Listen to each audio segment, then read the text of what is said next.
My name is Madeline Parker, and at 32 years old, I learned that my family's definition of success didn't include me.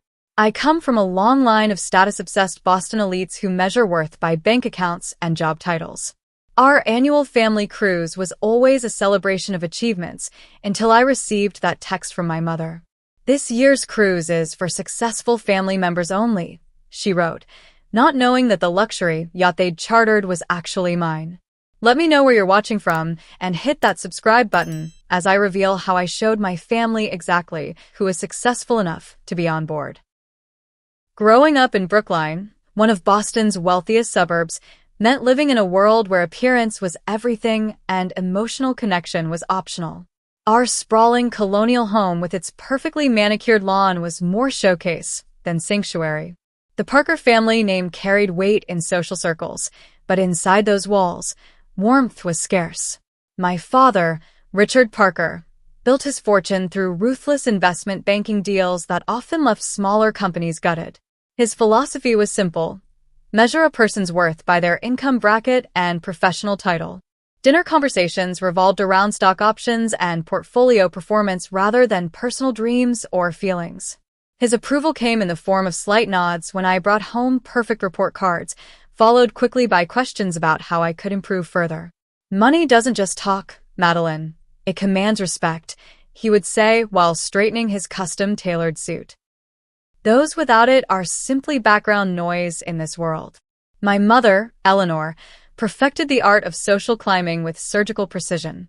Her calendar filled with charity galas and country club functions where networking was her primary sport. She trained me from childhood to sit with perfect posture, speak with measured words, and always maintain appearances. "A lady never shows weakness in public," she instructed while applying her signature red lipstick, eyes focused on her reflection rather than on me. "And the Parker women are ladies above all else." James, my older brother by 4 years, absorbed our father's lessons like a devoted disciple. By 36, he had become a carbon copy of Richard, down to the smug smile he wore when discussing his executive position at a prestigious finance firm. His Harvard MBA and corner office were family conversation staples, weapons he wielded to establish dominance at every gathering. "This deal I closed last week," he would begin, eyes scanning the room to ensure everyone was listening, "brought in 8 figures before lunch on Tuesday." My younger sister Allison, 29 and picture perfect, took a different route to family approval. She married Bradley Hamilton, heir to a hotel empire, and transformed herself into the ultimate trophy wife. Her Instagram feed showcased vacation homes, designer wardrobes, and elaborate parties that our mother shared proudly with her social circle. "Bradley surprised me with another diamond bracelet for our anniversary," she would announce, wrist extended for obligatory admiration. "He says a woman like me deserves only the best." The Parker family definition of success was carved in stone: Ivy League education, corporate career climbing, prestigious address, and preferably marriage into equal or greater wealth. Anything else was considered failure or, worse, embarrassment. I tried desperately to fit this mold throughout my youth. I attended the right private schools, joined the expected clubs, and eventually enrolled in business school as planned. My internships at blue-chip financial institutions earned temporary nods of approval, particularly from my father, who interpreted this as following in his footsteps. But something inside me withered with each passing day in those sterile office buildings. The fluorescent lighting seemed to drain not just the color from my skin but the life from my spirit. Spreadsheets and profit projections left me hollow, while my classmates and colleagues thrived on the competitive energy. By 25, I couldn't maintain the charade any longer. The panic attacks in bathroom stalls between meetings became more frequent. The Sunday night dread began extending backward into weekends until there was no relief. My body was sending signals my mind couldn't ignore. "I'm leaving finance," I announced at a family dinner 7 years ago, my voice steadier than my hands. "I've accepted a position at Harborview Marina." The silence that followed seemed eternal before erupting into predictable responses. "Working at a boat dock? Is this some kind of quarter-life crisis joke?" James laughed, not bothering to hide his disdain. "Madeline, Think about what this will look like to everyone. My mother hissed, already calculating the social damage. My father's disappointment manifested as dismissal. This phase will pass when reality sets in. The first time you need money, you'll be back asking for a reference letter. Only Allison offered feigned support, though her words dripped with condescension. Well, I think it's brave to try something different. Not everyone can handle the pressure of real business, after all. The annual Parker family cruise had been tradition since I was 12. Every summer, my parents would charter a luxury yacht for a week of Mediterranean or Caribbean sailing. These trips weren't vacations so much as floating stages for family members to perform their success stories. My role on these cruises evolved from obedient child to family disappointment.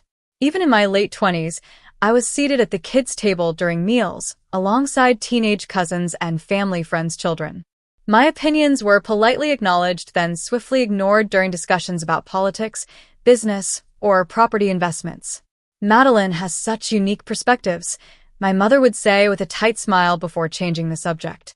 What my family didn't know, what I deliberately kept from them, was that my boat dock job had been merely the first step in a carefully crafted plan. I started at the marina to learn the business from the ground up, observing how luxury yacht charters operated, identifying gaps in service, and building relationships with clients and staff alike. Within 2 years, I used my business degree not for Wall Street, but to develop a business plan that secured investors for my first yacht charter purchase. By 30, I had transformed a single boat operation into maritime luxury experiences, a fleet of high-end vessels catering to elite clients along the eastern seaboard. I kept my success quiet, operating primarily through business managers and representatives. The company grew through reputation and excellence rather than my family name. In some ways, this separation was healing, allowing me to build something truly mine without the weight of family judgment. When my company acquired Azure Dream, a stunning 200-foot luxury yacht with every imaginable amenity, it became our flagship vessel. The purchase made waves in industry publications but remained unknown to my family, who had long since stopped asking about my little boat job.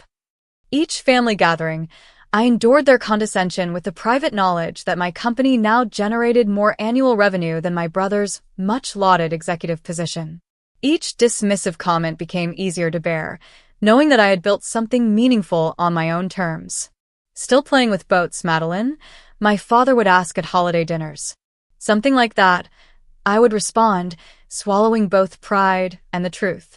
I had been waiting for the right moment to reveal my success, hoping that somehow my family would first recognize my worth without the validation of wealth.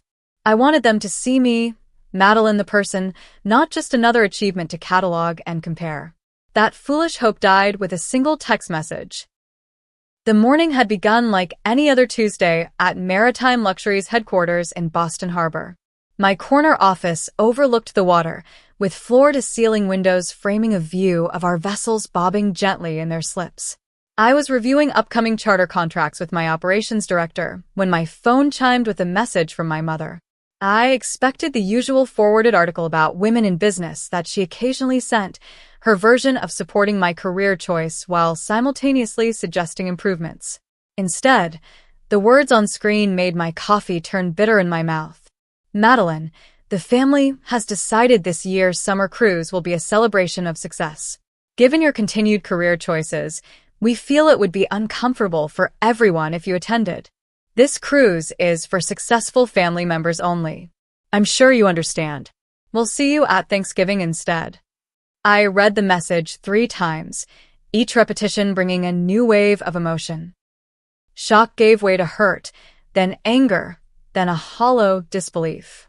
After 20 years of annual cruises, after enduring countless subtle jabs and condescending remarks throughout these trips, I wasn't even deemed worthy of an invitation. My hands shook as I set down my phone.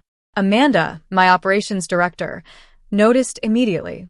"Madeline, is everything okay? You look like you've seen a ghost." "I've been uninvited from my family vacation," I said, the words sounding absurd as they left my mouth. "Apparently, I'm not successful enough to qualify for attendance." Amanda's expression shifted from concern to indignation. Your family doesn't know you own one of the most prestigious yacht charter companies on the East Coast? They think I work at a marina, maybe as a manager by now if I'm lucky.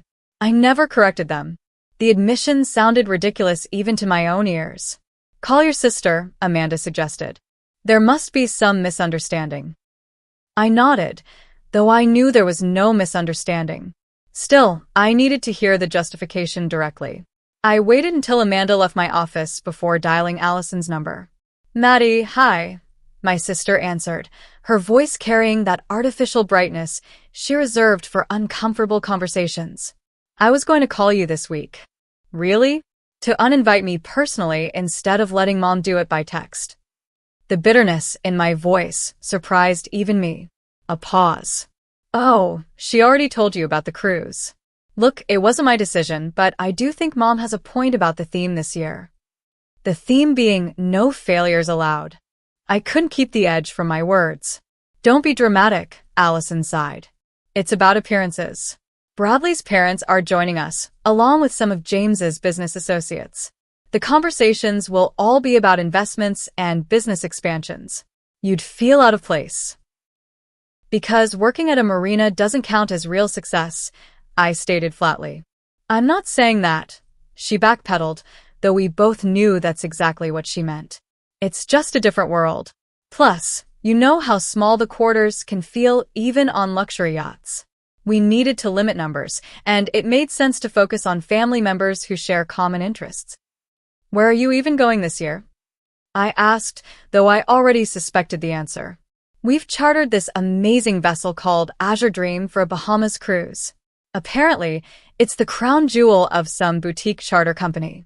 Dad pulled strings to get it since it's usually booked years in advance for celebrities and royalty. The irony was almost too perfect.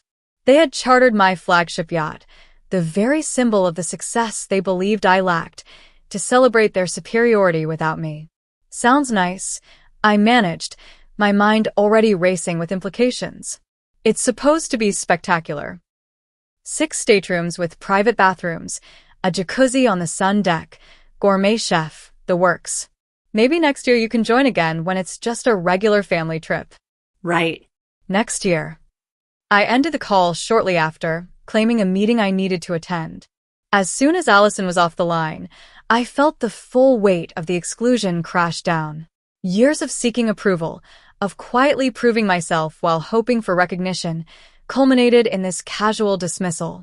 I closed my office door, sank into my chair, and allowed myself 5 minutes of silent tears, something I hadn't indulged in since leaving the corporate world.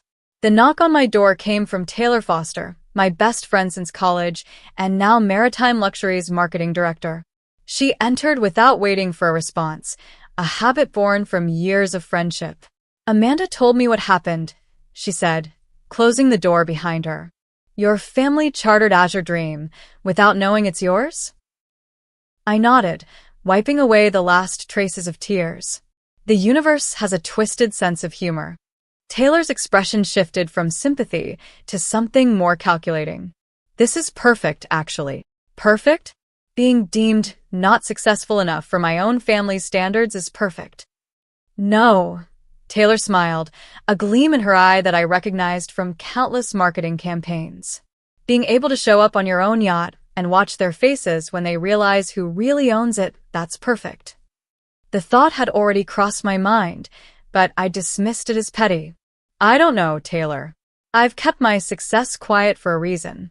I wanted them to value me for me, not for what I've accomplished. And how's that working out? Taylor asked, arching an eyebrow.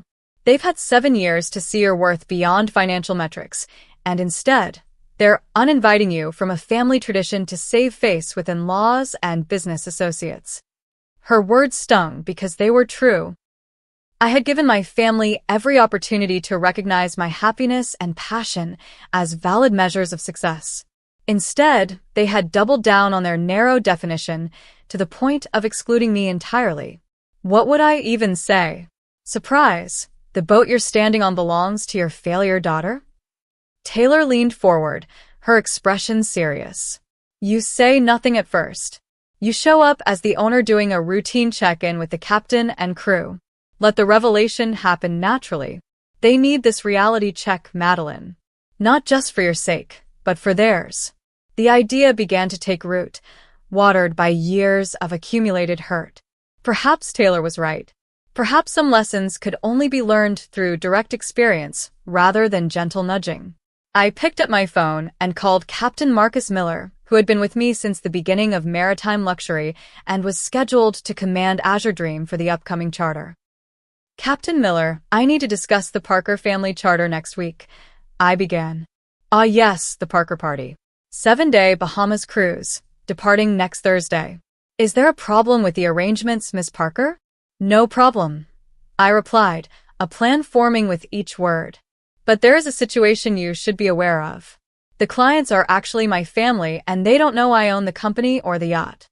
A pause on the line. I see. And would you prefer we maintain that confidentiality during their charter?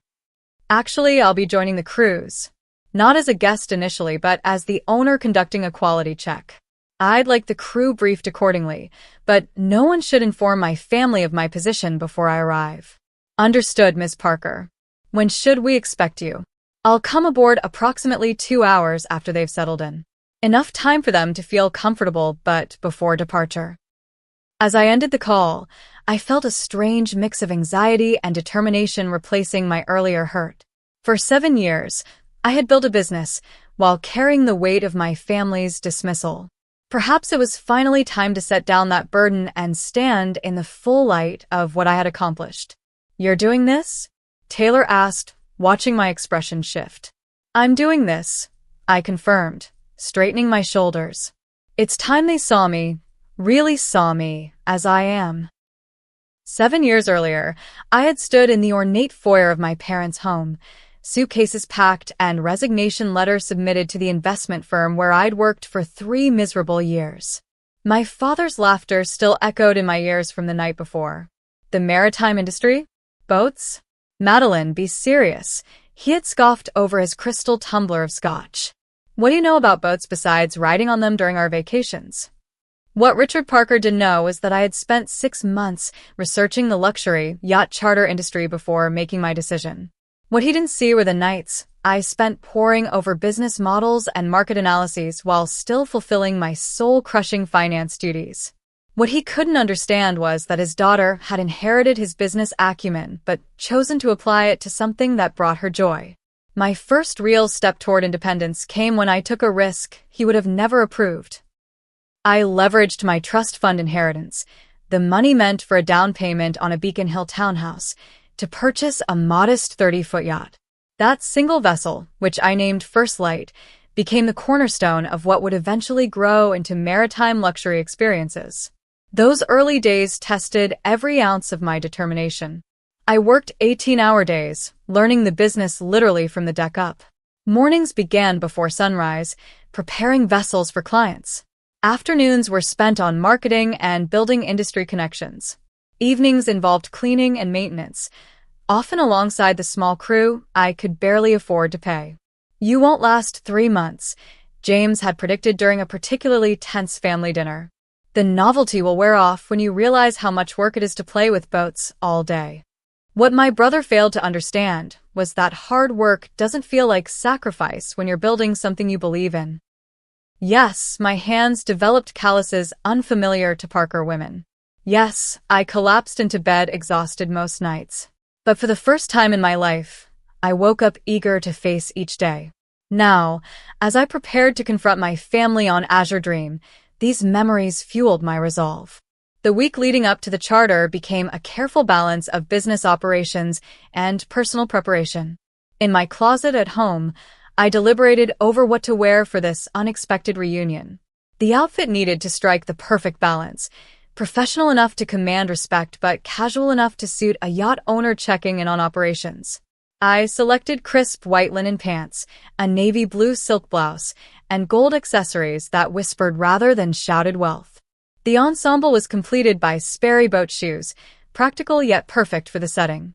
No power suits, I told myself, setting aside the corporate armor I'd once relied on. This isn't about impressing them on their terms anymore. At the office, I met with my executive team to ensure operations would run smoothly during my absence. Maritime Luxury had grown to a team of 40 full-time employees and dozens of contracted crew members across multiple vessels. I'll be accessible by phone for emergencies, I explained to the group gathered in our conference room, but Amanda will handle day-to-day decisions while I'm away. Are you sure you want to do this? Asked Natalie from our finance department, who knew something of my complicated family dynamics. A week trapped on a boat with them after such a revelation could be intense. That's exactly why I need to do it, I replied. We've all been playing roles for too long. It's time for authenticity, whatever the outcome. The meeting with Azure Dream's crew was conducted via video call the day before departure. Captain Miller had already briefed them on the unusual situation, but I wanted to address them personally. This is not about embarrassing anyone, I emphasized to the attentive faces on screen. Treat all guests with our standard excellence. The only difference is that when I arrive, you'll acknowledge me as owner rather than as a family member joining late. Understood, Miss Parker, replied Sophia, the chief stewardess. We'll handle the situation with discretion. The night before the confrontation, I stood before my bathroom mirror practicing what to say when the moment came. Every scenario I imagined ended differently, from tearful reconciliations to explosive arguments. This is my yacht, I said to my reflection, then shook my head. Too aggressive. What a surprise finding you all here. I tried instead. Too passive. After dozens of attempts, I accepted that no script would adequately prepare me for the organic reality of the moment. This realization brought both anxiety and liberation. My phone chimed with a text from Taylor. Remember, you built something extraordinary on your own terms. Tomorrow they get to see the real Madeline Parker. Sleep well, Captain. Her words centered me. This confrontation wasn't about revenge or even validation. It was about truth, about stepping fully into my identity after years of hiding portions of myself to maintain fragile family peace. I packed a small suitcase with essentials for the week, including meaningful items that represented my journey. The business plan for maritime luxury I'd written in a coffee shop after quitting finance, the keys to First Light, and a photo of my current team celebrating our company's 5th anniversary. The morning of departure brought crystalline blue skies and perfect sailing conditions. I drove to our private marina, where several of our vessels were docked, including smaller yachts that serviced day charters. Azure Dream would be departing from a larger commercial marina where my family would expect to board a chartered vessel. As I parked my car and felt the familiar calm that always descended when surrounded by water and boats, I reminded myself of a truth I had discovered over these past 7 years. Success wasn't defined by others' recognition, but by creating a life that aligned with my values and passions. Whether my family could accept this version of success remained to be seen, but I was done diminishing my light to make others comfortable with their definitions.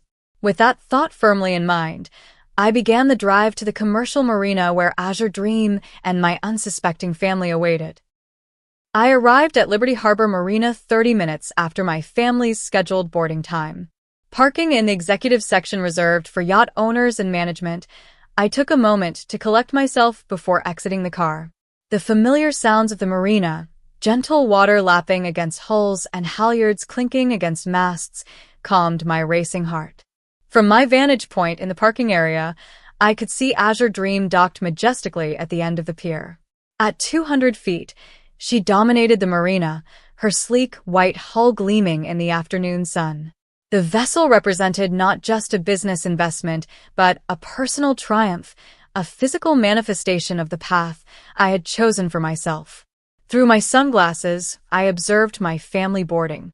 Even from a distance, their behavior told a familiar story. My father moved with the confident stride of someone accustomed to ownership, though he was merely a client. My mother paused at the gangway to survey their surroundings, likely assessing who might be watching their grand entrance. James directed the dockhand regarding luggage with unnecessary authority, while Allison posed for what appeared to be photos or video at the yacht entrance, her designer sun hat perfectly positioned. I watched as they were greeted by Sophia and the crew, noting how my father barely acknowledged the steward who took his bag, while my mother immediately began what appeared to be instructions or requests before even fully boarding. The scene confirmed what I already knew from countless client reports. Wealthy clients often revealed their true character in how they treated service staff. After allowing 20 minutes for them to settle in, I began my approach. I had deliberately dressed in a way that balanced professionalism with the casual elegance expected of someone in the yachting world. My white linen pants and navy silk blouse moved gently in the marina breeze as I walked confidently down the dock toward Azure Dream. As I reached the security checkpoint at the base of the gangway, I was stopped by Thomas, our security officer, who was playing his role perfectly. "Afternoon, ma'am. This is a private vessel.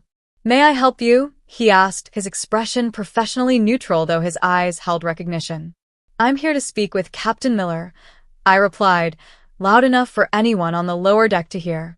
Before Thomas could respond, I saw my mother appear at the railing above, her expression shifting from curiosity to shock to something resembling anger when she recognized me. She quickly descended to the gangway entrance, intercepting me before I could board.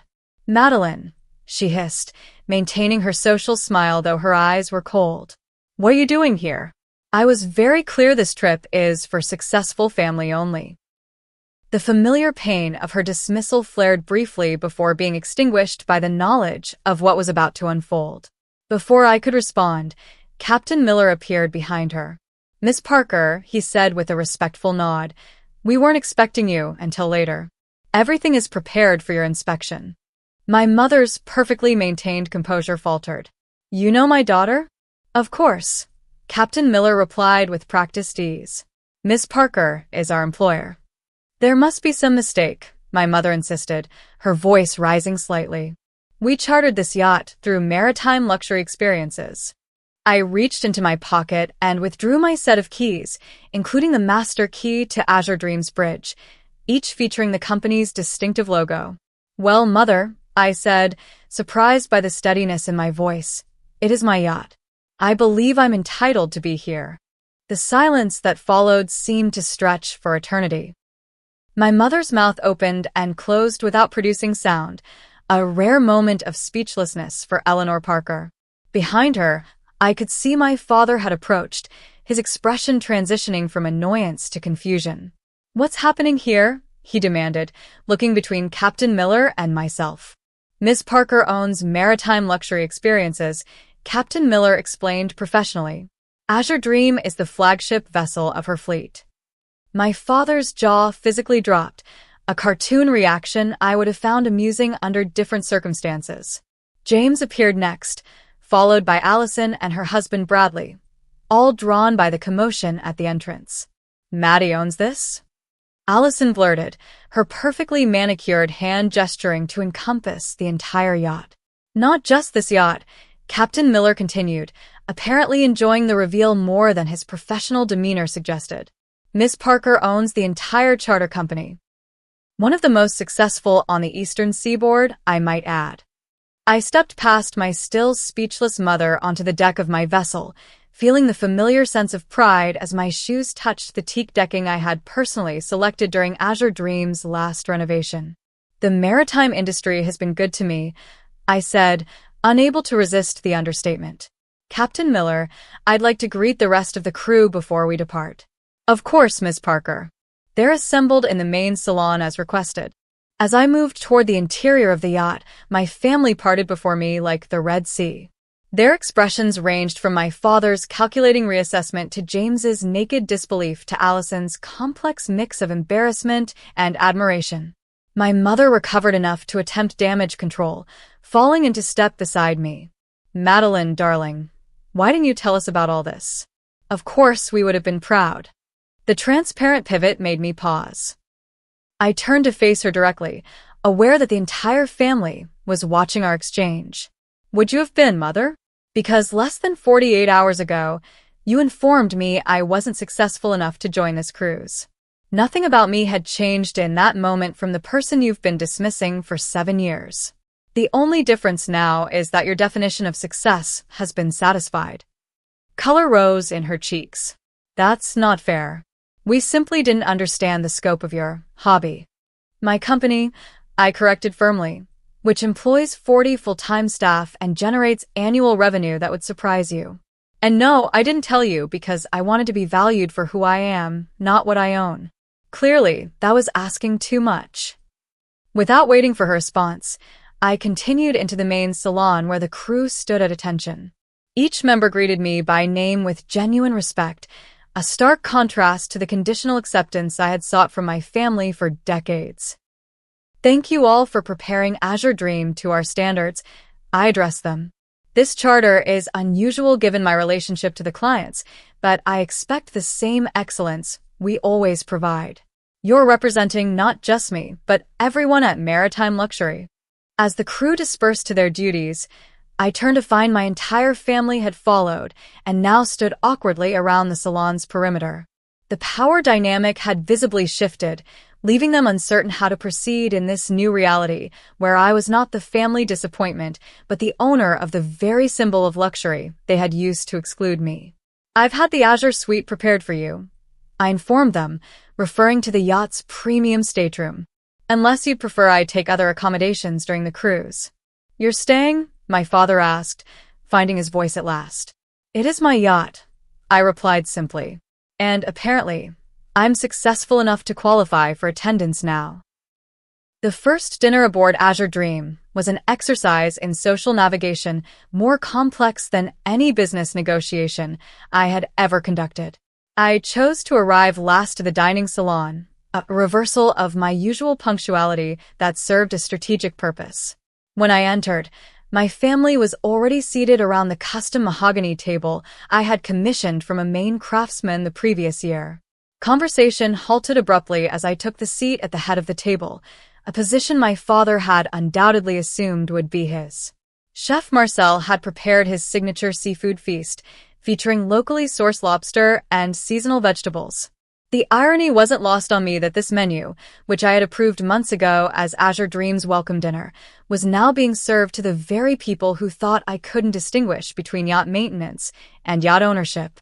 This food is exquisite, my mother offered after several minutes of awkward silence. You must be very hands-on with your business, Madeline. The olive branch was predictable, Eleanor Parker's attempt to re-establish comfortable footing after her worldview had been disrupted. I believe in knowing every aspect of my operation, I replied, taking a sip of the Sancerre I had selected for the evening. From engine specifications to linen thread counts. That explains why everything feels so cohesive, Allison chimed in, her tone suggesting she was making a profound observation about design principles. The aesthetic is so you, now that I think about it.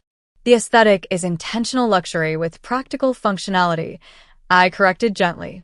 But yes, I was involved in every design decision. My father, who had been uncharacteristically quiet, finally spoke. How many vessels in your fleet currently? The question was typical Richard Parker, immediately assessing the scale of the business to assign it proper value in his mental hierarchy. We operate 8 luxury yachts ranging from 60 to 200 feet, with 2 more under construction in Rhode Island, I answered, watching his expression shift as he calculated the potential valuation. Always had a good head for business, he declared with newfound approval. Must be the Parker genes. I'd say it was despite the Parker expectations, not because of them, I countered, unwilling to allow him to retroactively claim credit for success he had actively discouraged.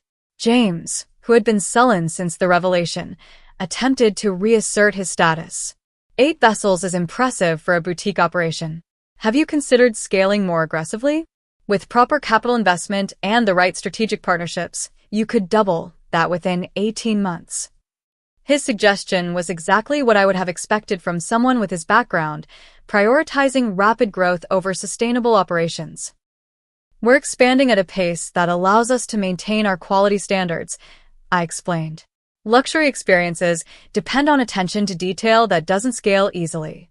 Our clients choose us specifically because we aren't a mass market operation.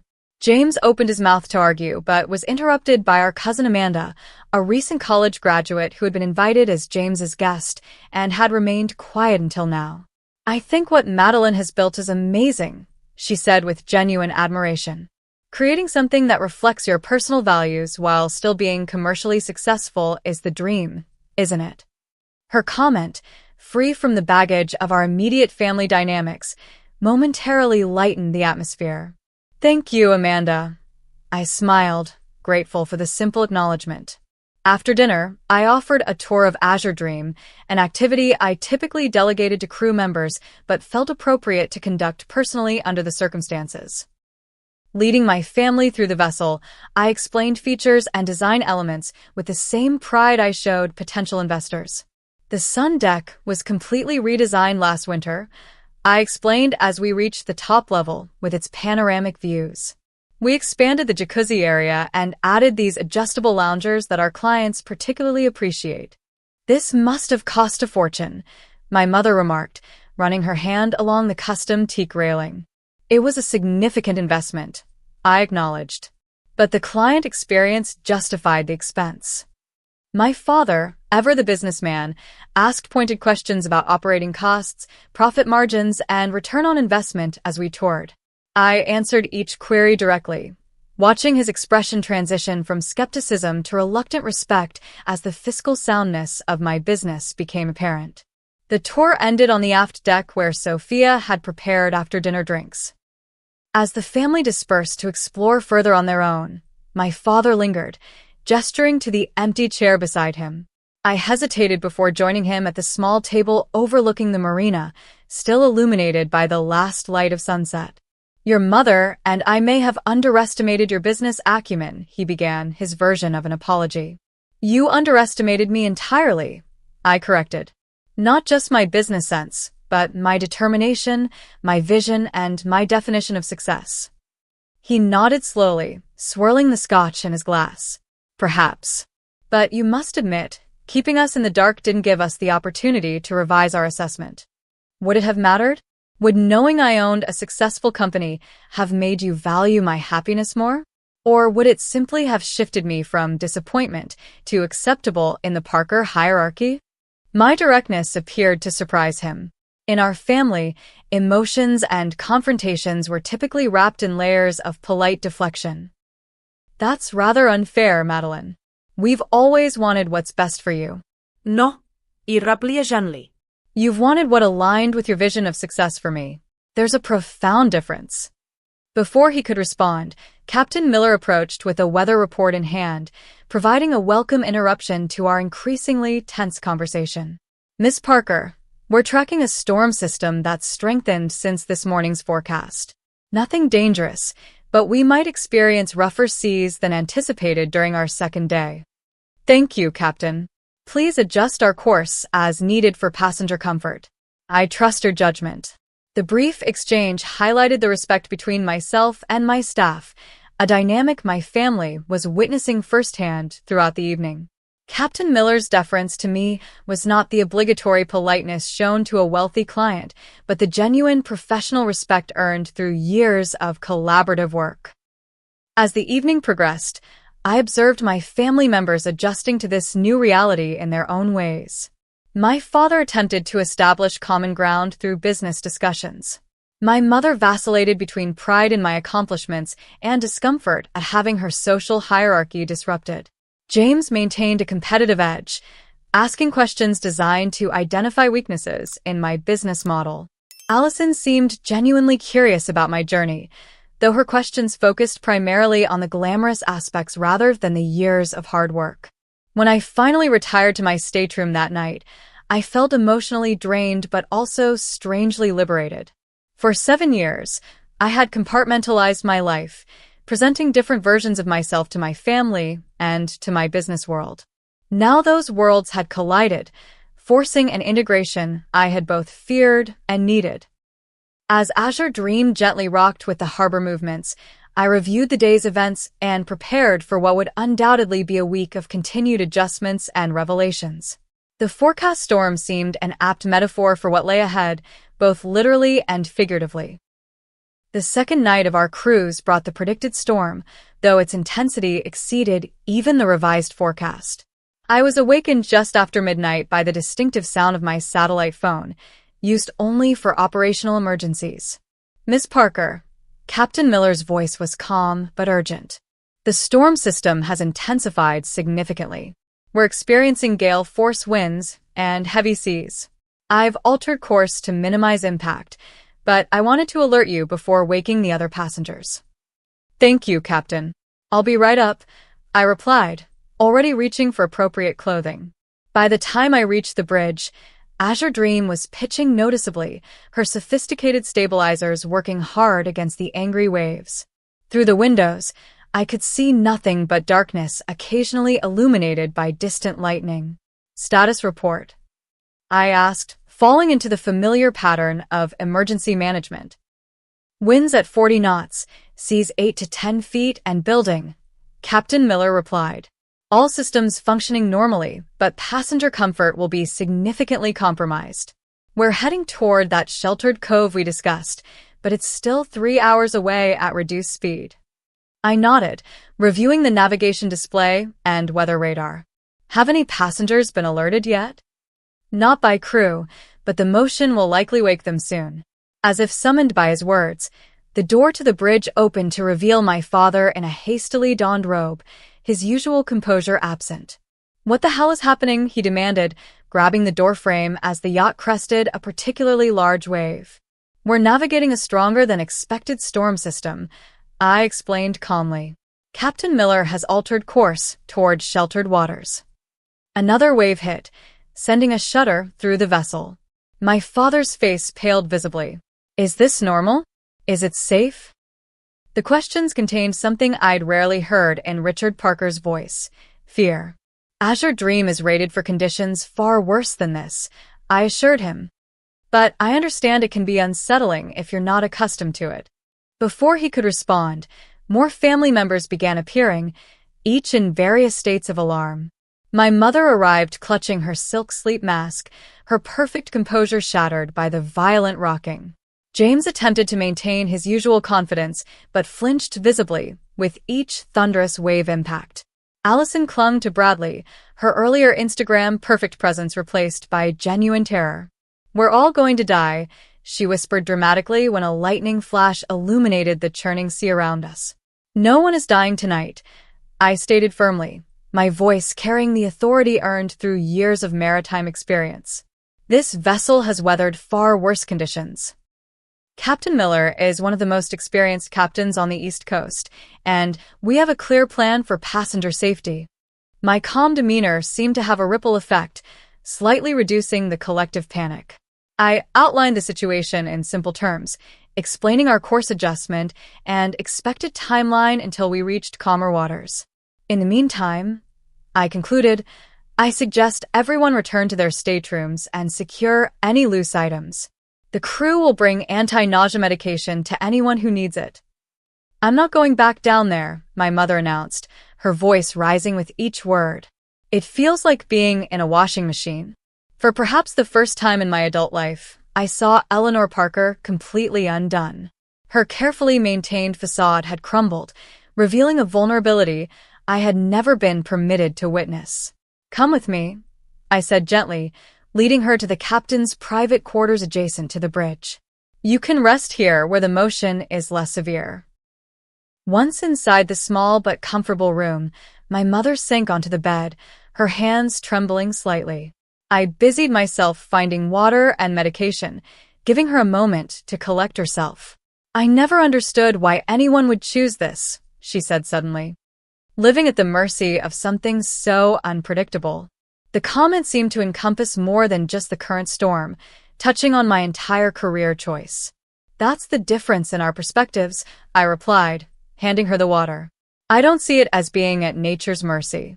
I see it as learning to work with forces greater than myself, adapting rather than always trying to control. She took a small sip, studying me with new eyes. You're different here. More certain. I'm the same person I've always been, Mother. You're just seeing me in my element rather than trying to force me into yours. A particularly violent wave caused the yacht to lurch, making her grab my arm reflexively. In that moment of unguarded response, something shifted between us.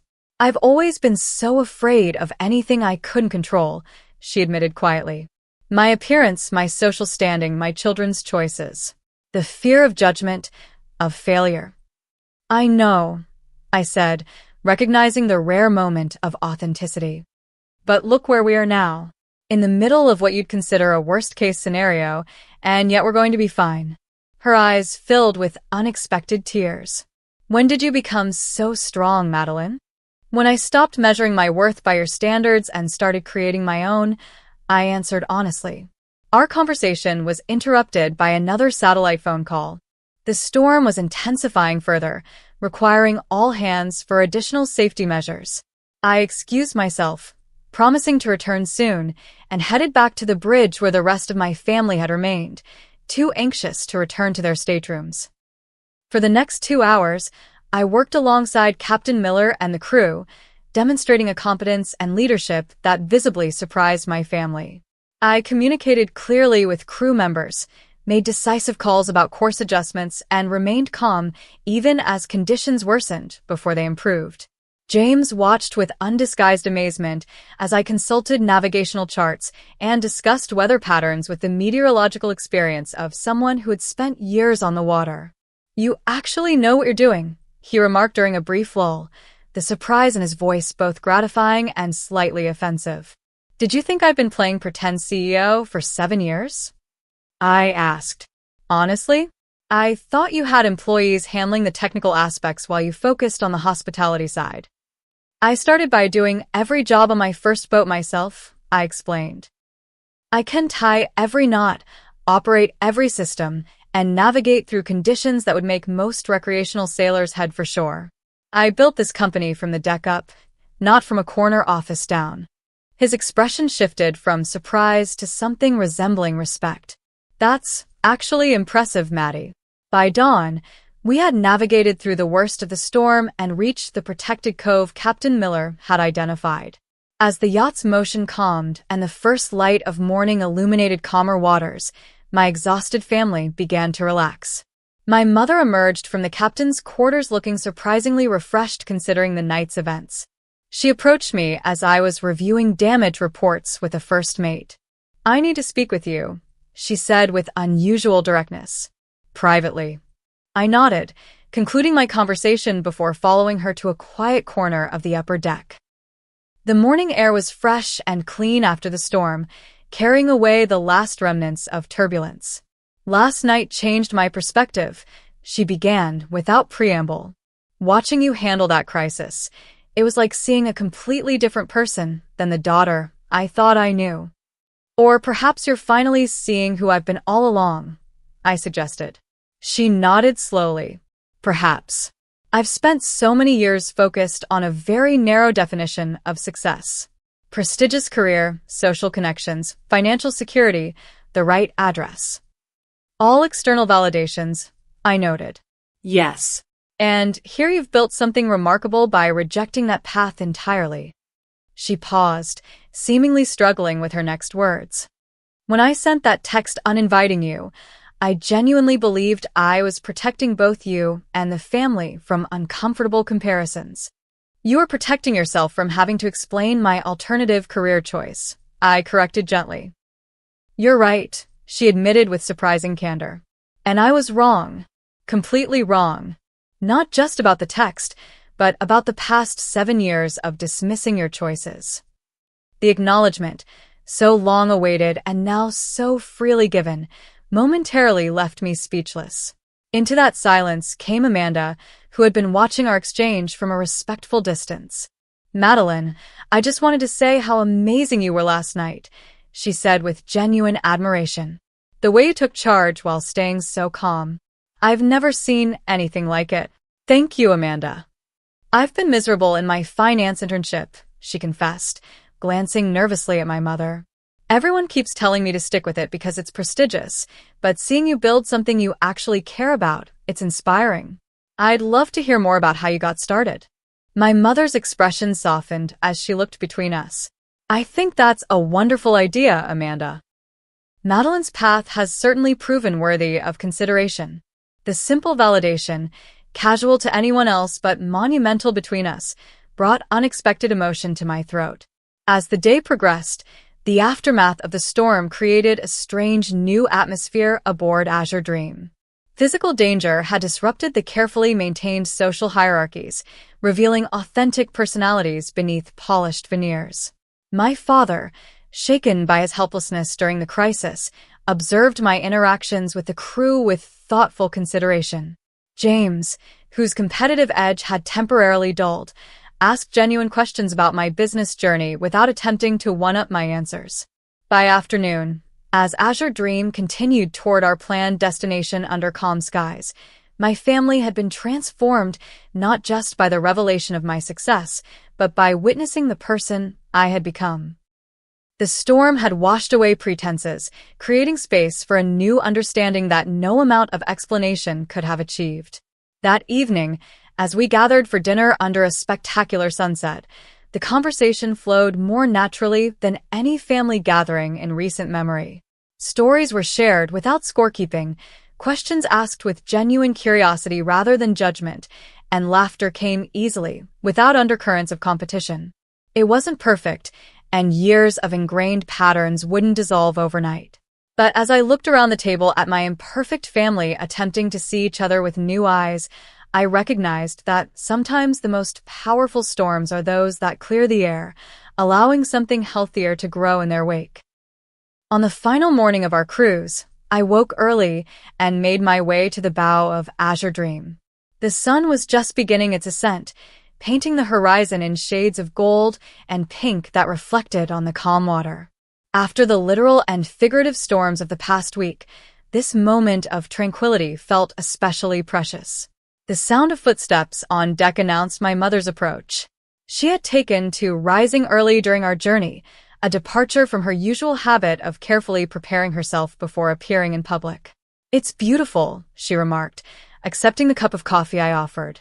"I can see why you love this life." "It has its moments," I agreed, "though it's not always as picturesque as this."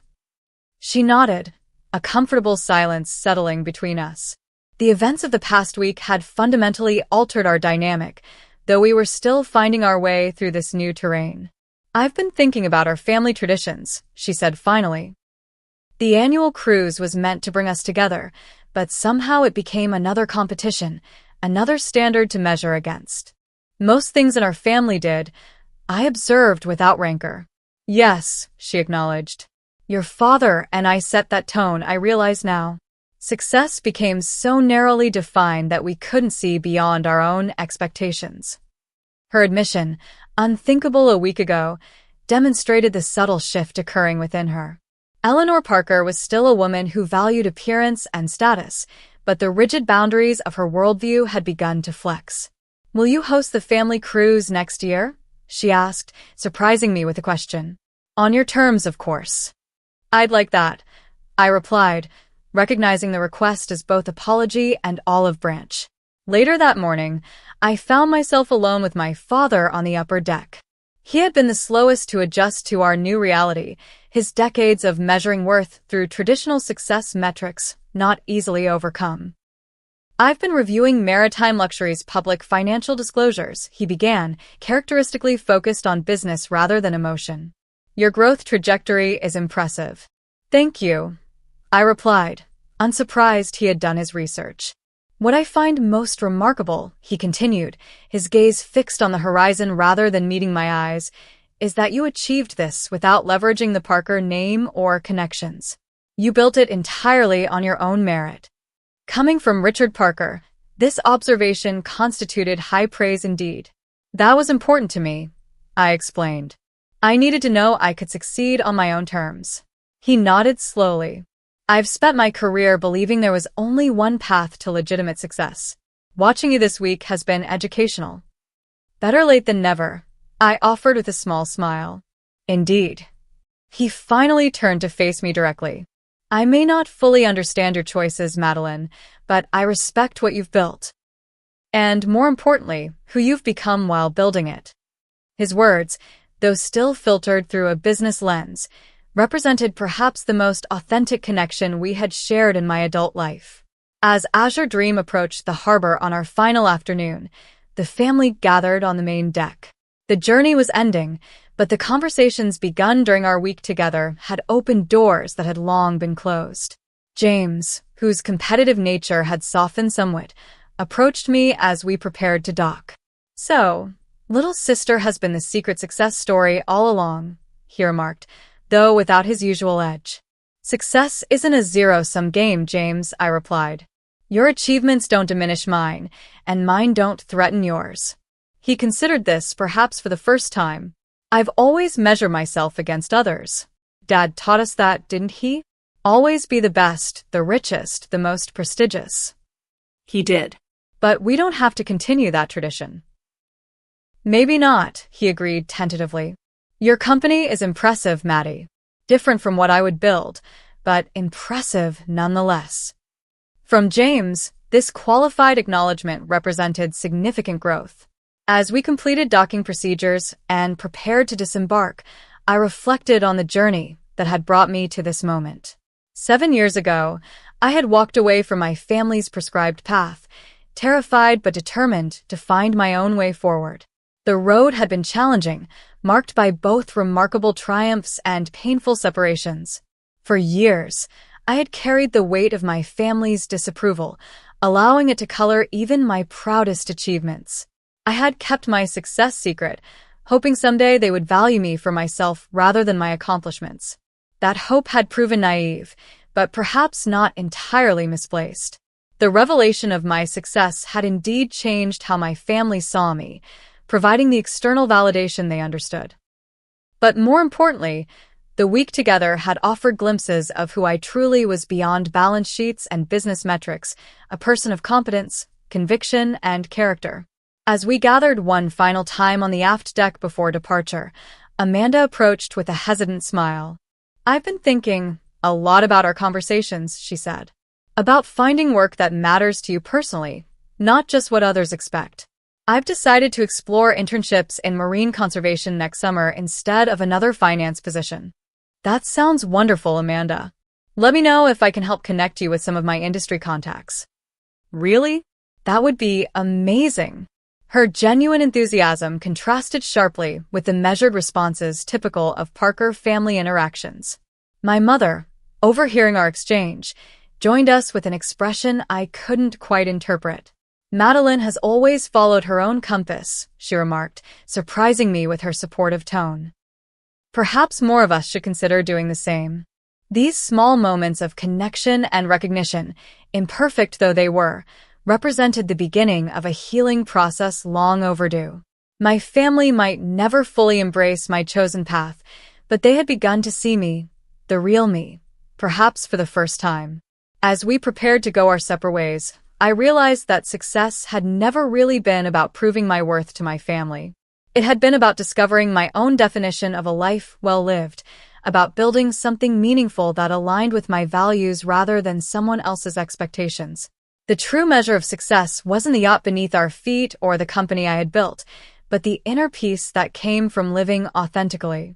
That lesson, hard-won through years of choosing my own path despite disapproval, was something I would never again compromise. My journey from seeking external validation to finding internal conviction hadn't ended. In many ways, it had only just begun.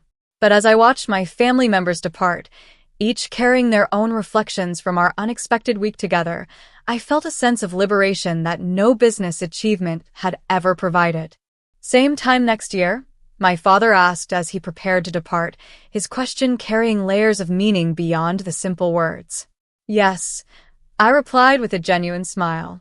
"But next time, everyone gets a proper invitation." Have you ever had to show someone in your life that your definition of success was valid, even when it didn't match their expectations? I'd love to hear your stories in the comments.